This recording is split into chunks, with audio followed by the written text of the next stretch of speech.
Welcome to what do I say? Stop. Welcome to the Bible in 1 Year podcast brought to you by two Brits and aBible. All right, 3, 2, 1.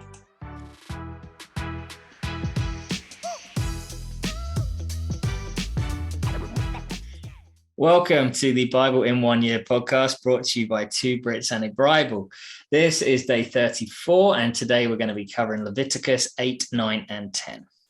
In Leviticus 8, Aaron and his sons are washed, dressed, anointed, and consecrated, and the first offerings are made. In Leviticus 9, all of Israel meets, atonement offerings are made.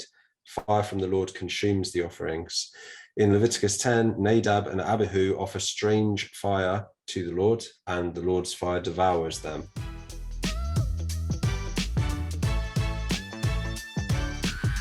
Awesome. All right. Well, if I sound funny today, I apologize. I have a big mouth ulcer, so if I have a bit of lisp, viewers, I apologize. I'm trying my best. I'm basically drinking little fluids for today, muscle milks and such. Good man. If I sound a bit awkward, it's because I'm drinking whiskey. Love it.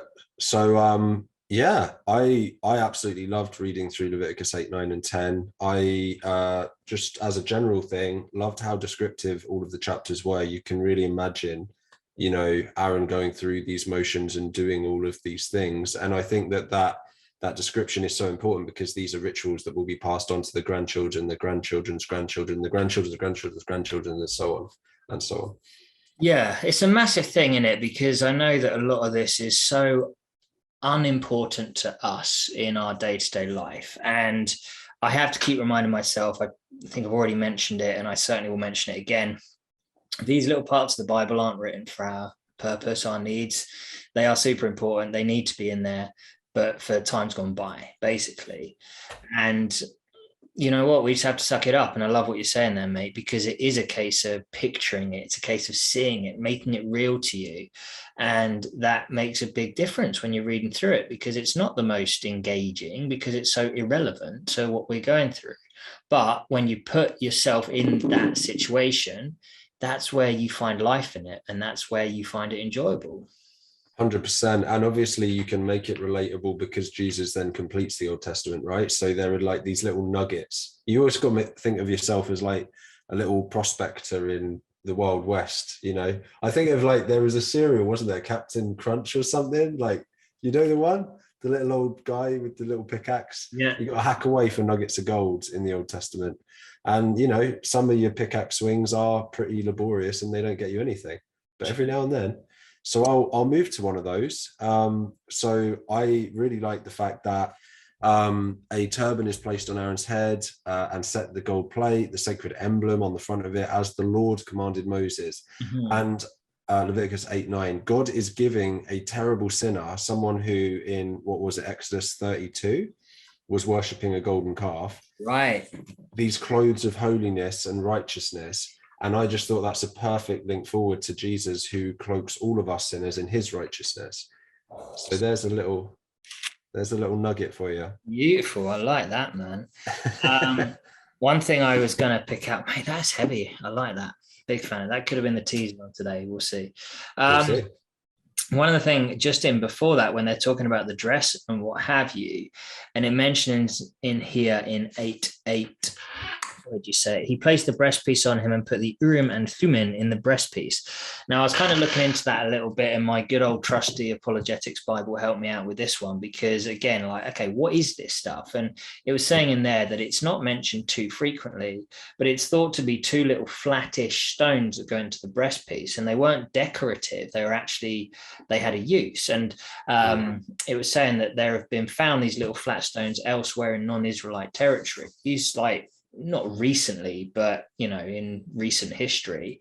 And effectively, it's thought that those little stones were used in a way of sort of like a dice that could be thrown to dictate God's will in a situation, or the Lord's will in a situation, which sounds so counter to anything that we would know Christianity to be. It sounds more like divination and right that, really, because you can imagine it sort of like in like modern day going to a casino and like, okay, God, hard eight says it's your will. Boom.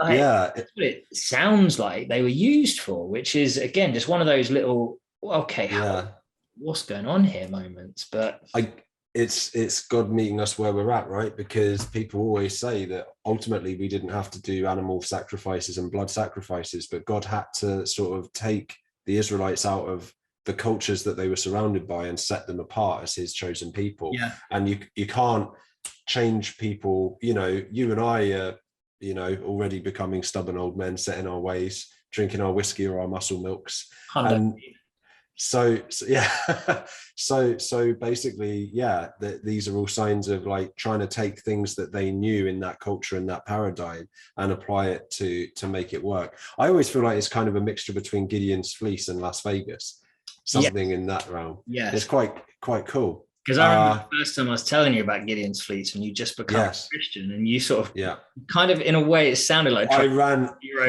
with it too much. Yeah. I was overusing it. Yeah, dial that back in a little bit. Definitely. So one of the things a little bit later in Leviticus 8, where it's talking about Moses sprinkling Aaron with the blood of the offering, even though the blood he was sprinkling with, we read yesterday, whenever it was, that any blood got onto a garment, Aaron then had to go and clean it. So it seems, again, sort of counterintuitive that he would sprinkle blood on him, knowing that then he has to go and clean it. But it's the ultimate, like, fast forward to the blood of Jesus is used to cleanse us in what we're doing, which is such an amazing thing. It actually reminded me, I don't know if you were ever at one of the youth events. I know you came to the occasion where Ian Lamb, classic legend is Ian Lamb, had a science experiment where he had, I think it was 3 cups of water with, I think, iodine in one and 2 clean liquids. And he dipped a piece of rag in the iodine that gets you dirty, which represented you being the rag and the iodine being the sin. And if you try and wash it off in water, it just gets everything. So the sin in you can affect other people. But actually, Jesus, which is the third one, and I still to this day don't know what chemical was in the third one, it washes away your sin, and then the rag becomes clean white again, basically. And then when you're with Jesus, you can put yourself, and it goes back into the second cup, which is now dirty with iodine water, and it makes the water clean. And it's like when you take the power of Jesus to a sinful world, you can impact that world, mate. Amazing. That's on fire. We need to get Lammy on here at some point. All right, we've got a couple minutes. I've got a few things I want to try and run through, but that's already the showstopper. We found out what the wave offering was. So when they get the meat or the grain that they're allowed, they actually present the wave offering, will literally wave it to the Lord before eating it. So that's a big deal that you were asking about that, or we were asking about that the other day. Aaron and his sons did everything the Lord commanded through Moses. Again, this was from church today, actually, Malachi 3:7, return to me and I will return to you. I just love the fact that it's never too late to come back, never too late. Even if you're worshiping golden calves, it's never too late to come back. God will always embrace us. It reminds me of the prodigal son a little bit as well. Fire came from the presence of the Lord and consumed the burnt offering and the fat portions on the altar. This is now Leviticus 9. I just love the fact at any moment God can give you a sign of his power and greatness, but the fact he restrains that and doesn't show himself too often because he wants us to have free will to freely choose and love him. I love that. And then we better probably talk about the 2 kids that got burnt up in the fire, at least briefly, in Leviticus 10, right? So they broke a lot of the rules. Basically, they got lackluster with, only one person at a time into the Holy of Holies and so on. There's some implication they'd been drinking, etc., just weren't taking it seriously, and unfortunately, boom. I don't know what happened to them at that point necessarily, but as in, I don't know if that means they're now, I don't know eternally the consequence of it, but that's what happened in that moment. And then Aaron remained silent, Leviticus 10:3. So just his strength in his faith. Just love that. Interesting. I thought it was interesting kind of because they were doing it for the Lord, but it kind of to me sounds a lot like taking the Lord's name in vain. Right. Yeah. The way the in the New Testament it says along the lines of, why I don't know you, get away from me. It's like, but I prophesied in your name, I drove out demons. It's like, yeah, but I didn't know you. So like, just because you're doing it for God doesn't mean that it's actually acceptable to him. Absolutely. I've got one more thing we'll go through tomorrow's session, I think. So questions, visit the Facebook page, 2 Brits and a Bible. And please consider liking and subscribing to help spread the word of God. Sweet. Nice.